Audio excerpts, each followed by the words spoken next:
warahmatullahi wabarakatuh. Perkenalkan, nama saya Muhammad Bermansa. Di sini saya akan menjelaskan program penjadwalan FCFS.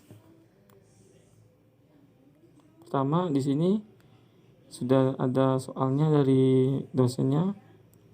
Nah, saat tiba AT, P1-nya adalah 0, P2-nya adalah 1, P3-nya adalah 4, dan P4-nya adalah 3, dan P5 adalah 2. FCS adalah proses penjadwalan, proses di mana proses yang pertama tiba atau mempunyai AT terkecil akan langsung dieksekusi.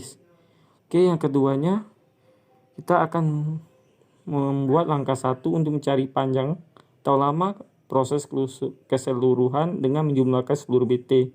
Oke, BT dari jumlah P1 sampai P5 kita jumlahkan, yang hasilnya 19. Jadi kita membuat 19 kotak. Oke, yang keduanya adalah maka proses yang duluan berjalan adalah P1 karena memiliki start time terkecil yaitu 0. Proses berjalannya berdasarkan warna pada nama. Proses start P1 adalah 0, kemudian lama proses 5, berarti proses akan berjalan dari 0 sampai 5. Oke. Maka kita dapatkan ST adalah 0 karena dimulai dari 0, FT adalah 5.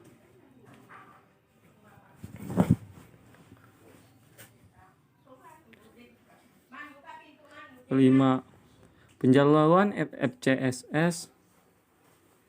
Langkah selanjutnya adalah mencari RT lama tanggap, yaitu dengan menggunakan rumus RT sama dengan FT kurang AT. Jadi 5 kurang 0 sama dengan 5.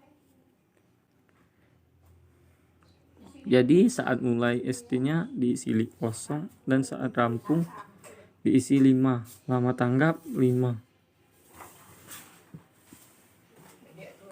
Penjadwalan FCFS yang selanjutnya. Proses P2 berjalan selama 3 ms, maka ST sama dengan 5 dan FT sama dengan 8. Jadi warna yang dalam kotak adalah berjalan 3. Oke, selanjutnya maka RT sama dengan FT dikurang AT, jadi 8 kurang 1 sama dengan 7. Maka RT sama dengan 7. Jadi akan itu dinamitkan di dalam PPT itu dapatnya 13 kurang 2 adalah dari saat FT dikurang dengan saat tiba, maka lama tanggapnya adalah 11. Jadi jumlah RT-nya adalah 11. Selanjutnya kita akan mencari proses 4. Berjalan selama 2 ms. Proses 4 mulai dari 13 dan berhenti di 15. Maka ST sama dengan 13 dan F. Dari mana datangnya 13? Karena warnanya berhenti di 13 dan ST-nya adalah 13. Dan FT sama dengan 15. Jadi lalu RT sama dengan FT dikurang AT, jadi 15 dikurang 3 sama dengan 12. Oke, selanjutnya proses ketiga berjalan selama 4 ms. Proses P3 dimulai dari 15 dan berhenti di 19. Maka ST-nya sama dengan 15 dan FT sama dengan 19. Jadi 19 kurang 4 sama dengan 15. Maka RT-nya adalah 15. Selanjutnya kita mencari RT serta TI. TI sama dengan semua RT. RT sama dengan TI per N proses sama dengan 5. Selanjutnya RT, cara mencari RT adalah kita mentotalkan dari RT P1 P2, P5, P4, dan P3. Dari 5 ditambah 7 ditambah 11 ditambah 12 ditambah 15 sama dengan 15. TR sama dengan 50 per 5 sama dengan 10. Sekianlah dari penjelasan saya dari FCS.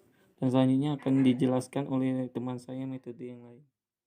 Assalamualaikum warahmatullahi wabarakatuh. Saya Siska Melia akan menjelaskan tentang NPSJF. Non-Preemptive Shortest Job First atau NPSJF adalah antrian dengan prioritas tanpa preemsi. Yang menjadi prioritas adalah yang terpendek atau singkat. Makin pendek prosesnya maka makin tinggi prioritasnya. Langkah pertama, jumlahkan semua burst time 5 tambah 3 tambah 5 tambah 2 tambah 4 sama dengan 19. Maka didapatkanlah total keseluruhannya yaitu 19. Kemudian kita buat kotak berjumlah 19. Proses yang akan berjalan terlebih dahulu adalah P1 karena memiliki arrival time terkecil yaitu 0. Proses P1 akan berjalan sebanyak 5 ms. P1 selesai maka dapat diketahui start time-nya 0 dan finish time-nya 5. Maka untuk mengetahui respon time-nya itu FT, AT, maka 5 kurang 0 sama dengan 5. Kemudian proses P4 akan berjalan sebanyak 2 ms. P4 selesai, maka dapat diketahui start time-nya 5 dan finish time-nya 7. Maka dapat diketahui respon time-nya yaitu 7 kurang 3 sama dengan 4. Berikutnya proses P2 akan berjalan sebanyak 3 ms. P2 selesai maka dapat diketahui start time-nya 7 dan finish time-nya 10. Maka dapat diketahui respon time-nya itu 10 kurang 1 sama dengan 9. Berikutnya proses P3 akan berjalan sebanyak 4 ms. P3 selesai maka dapat diketahui start time-nya 10 dan finish time-nya 14. Maka dapat diketahui respon time-nya itu 14 kurang 4 sama dengan 10. Selanjutnya adalah mencari average time atau TR dan turnaround time atau TI dengan cara TI jumlah seluruh respon time dan TR sama dengan TI dibagi jumlah proses yang ada. TI sama dengan 5 tambah 9 tambah 17 tambah 4 tambah 10 sama dengan 45. TR sama dengan 45 dibagi 5 sama dengan 9. Baiklah, itulah penjelasan dari video saya. Wassalamualaikum warahmatullahi wabarakatuh. Assalamualaikum warahmatullahi wabarakatuh. Perkenalkan, nama saya Ulil Amri, NIM 8040 190437. Penjadwalan run robin. Definisi: run robin adalah penjadwalan yang dilakukan secara bergiliran yang berdasarkan antrian atau kuantum. Prosesor yang mengerjakan sesaat setiap proses berturut-turut. Prosesor yang telah dieksekusi prosesor dan belum selesai, maka akan kembali ke antrian terakhir yang ada pada saat itu. Di dalam soal ini mempunyai kuantum 2, yang artinya proses akan berjalan sebanyak 2 ms dan sisanya mengantri. Langkah pertama yang harus dilakukan, jumlahkan semua BT untuk mengetahui lama proses keseluruhan, sama dengan 5 ditambah 3 ditambah 4 dan tambah 2 dan tambah 5 sama dengan 19. Maka didapatkanlah lama keseluruhannya yaitu 19. Selanjutnya, buat kolom berjumlah 19 buah sesuai dengan hasil penjumlahan keseluruhan BT seperti di bawah ini. Proses P1 berjalan selama 5 ms karena memiliki kuantum sama dengan 2, maka hanya akan berjalan 2 ms dan sisanya 3 ms akan mengantri. Kemudian proses P2 berjalan sebanyak 3 ms karena memiliki kuantum sama dengan 2, maka hanya berjalan 2 ms dan sisanya akan mengantri. Kemudian proses P5 berjalan sebanyak 4 ms karena memiliki kuantum sama dengan 2, dan maka hanya berjalan 2 ms dan sisanya yaitu 2 ms akan mengantri. Kemudian proses P4 berjalan sebanyak 2 ms dan proses P4 akan langsung habis karena BT-nya hanya 2 ms saja. P4 selesai maka bisa langsung diketahui start time-nya yaitu 6 dan finish time-nya 8. Selanjutnya respon time-nya didapatkan dari rumus RT sama dengan FT dikurang AT. Jadi 8 dikurang 3 sama dengan 5. Kemudian proses P3 berjalan sebanyak 5 ms karena memiliki kuantum sama dengan 2, maka hanya berjalan 2 ms dan sisanya 3 ms akan mengantri. Berikut proses P1 berjalan lagi sebanyak 2 ms karena memiliki kuantum sama dengan 2, maka hanya berjalan 2 ms saja dan sisanya 1 ms mengantri lagi. Berikut proses P2 berjalan lagi sebanyak 1 ms karena tadi yang mengantri hanya tinggal 1 ms, maka P2 selesai. P2 selesai maka kita dapat mengetahui start time-nya yaitu 2 dan finish time-nya 13. Selanjutnya respon time-nya didapat dari rumus RT sama dengan PT dikurang AT, jadi 13 dikurang 1 sama dengan 12. Kemudian proses P5 berjalan lagi sebanyak 2 ms dan proses P5 langsung habis. P5 selesai maka kita dapat mengetahui start time-nya yaitu 4 dan finish time-nya 15. Selanjutnya respon time-nya didapat dari rumus RT sama dengan FT dikurang AT, jadi 15 dikurang 2 sama dengan 13. Kemudian proses P3 berjalan lagi sebanyak 2 ms karena tadi masih ada 3 ms yang mengantri dan sisanya mengantri lagi. Kemudian proses P1 berjalan lagi sebanyak 1 ms dan proses P1 akan habis.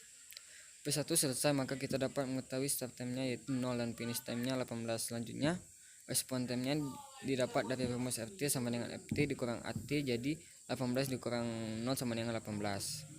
Berikut antrian proses P3 berjalan lagi sebanyak 1 ms dan antrian proses P3 akan habis. P3 selesai maka kita dapat mengetahui start time-nya yaitu 8 dan finish time-nya 19. Selanjutnya respon time-nya didapatkan dari rumus RT sama dengan FT dikurang AT, jadi 19 dikurang 4 sama dengan 15. Selanjutnya adalah mencari average waiting time atau TR dan turnaround time atau TI. TI sama dengan jumlah semua respon time atau RT. TR sama dengan TI bagi banyaknya proses. Sigma TI sama dengan 18 tambah 12 tambah 13 tambah 5 tambah 15 sama dengan 63. Itu TI itu lama tanggap dari RT. TR sama dengan sigma TR sama dengan 63 dibagi banyaknya proses, karena prosesnya ada 5, jadi 63 dibagi 5 sama dengan 12,6. Baiklah, itulah hasil dari penjelasan video saya. Wassalamualaikum warahmatullahi wabarakatuh. Assalamualaikum warahmatullahi wabarakatuh. Baiklah, pertama-tama saya akan perkenalkan diri terlebih dahulu. Nama saya Dia Listidar dari kelompok 4 dari kelas 6 PS3. Jadi kali ini saya akan menjelaskan tentang penjadwalan CPU. Penjadwalan CPU itu terdiri dari 4, tapi kali ini saya akan menjelaskan mengenai algoritma penjadwalan. Dan saya akan menjelaskan metode Highest Penalty Ratio Next atau HPRN. Baiklah, langsung saja kita masuk ke dalam Highest Penalty Ratio Next. Baiklah, jadi di sini kita akan menghitung waiting time atau TR, turnaround time atau TI. Kali ini metode yang akan saya jelaskan adalah metode Highest Penalty Ratio Next atau HPRN. Pertama-tama yang harus dilakukan adalah kita jumlahkan semua burst time untuk mengetahui lama proses keseluruhan. Jadi 5 ditambah 3 ditambah 4 ditambah 2 ditambah 5 hasilnya adalah 19. Maka didapatkanlah lama keseluruhannya yaitu 19. Selanjutnya kita buat kolom berjumlah 19 buah sesuai dengan hasil penjumlahan keseluruhan burst time seperti di bawah ini. P1 akan berjalan terlebih dahulu karena memiliki arrival time terkecil yaitu 0. Di sini P1 memiliki burst time 5, maka P1 akan berjalan dari 0 sampai dengan ke 5. Dan akan didapatkan hasil ST sama dengan 0 karena dimulai dari 0. Dan FT sama dengan 5 karena sampai dengan angka 5. Dan RT sama dengan 5 karena 5 dikurang 0 sama dengan 5. Baiklah, selanjutnya kita lihat tabel di samping sebelah kanan untuk mengetahui manakah proses yang akan berjalan. Nilai rasio penalti terbesarlah yang akan berjalan terlebih dahulu. Kita lihat di sini P1 telah berjalan dan berhenti di 5 milisekund. maka nilai 5 akan kita gunakan di proses rasio penalti. Di sini 5 dikurang 1 kita dapatkan dari rival time P2. Jadi 5 dikurang 1 sama dengan 4. 4 kita pindahkan ke rasio penaltinya. 4 ditambah 3, 3 merupakan burst time dari P2. Dibagi 3, 3 juga merupakan burst time dari P2. Hasilnya 2,33. Karena proses P2 memiliki rasio penalti terbesar, maka proses P2 akan berjalan dulu selama 3 milisecond. Jadi dari 6 sampai ke 8. Di sini kita lihat proses P2 selesai, maka didapatkan ST sama dengan 5, FT sama dengan 8, dan RT sama dengan 8 dikurang 1 sama dengan 7. Di sini kita lihat tabel bantu di samping sebelah kanan. P4 adalah nilai rasio penalti terbesar. Di sini 8 adalah 6 berjalan sampai ke 8. Lalu dikurang 3. 3 adalah saat tiba P4. Jadi 8 dikurang 3 sama dengan 5. Lalu kita pindahkan ke rasio penalti ditambah 2. 2 didapatkan dari lama proses BT. Dibagi 2 dari lama proses BT. Hasilnya 3,5. Karena proses P4 memiliki rasio penalti terbesar, maka proses P4 berjalan dulu selama 2 milisecond. Dari 9 ke 10. Proses P4 selesai, maka didapatkanlah hasilnya ST sama dengan 8, FT sama dengan 10, RT sama dengan FT dikurang AT sama dengan 10 dikurang 3, sama dengan hasilnya 7. Lalu kita akan mencari rasio penalti terbesar. Rasio penalti terbesar adalah P5, yaitu dengan hasil 2,6. Di sini adalah 10 kita dapatkan dari 9 berjalan sampai ke 10 milisecond. Dikurang 2 adalah rival time dari P5. 10 dikurang 2 sama dengan 8. Lalu 8 kita pindahkan ke rasio penalti, ditambah dengan 5. 5 merupakan burst time dari P5.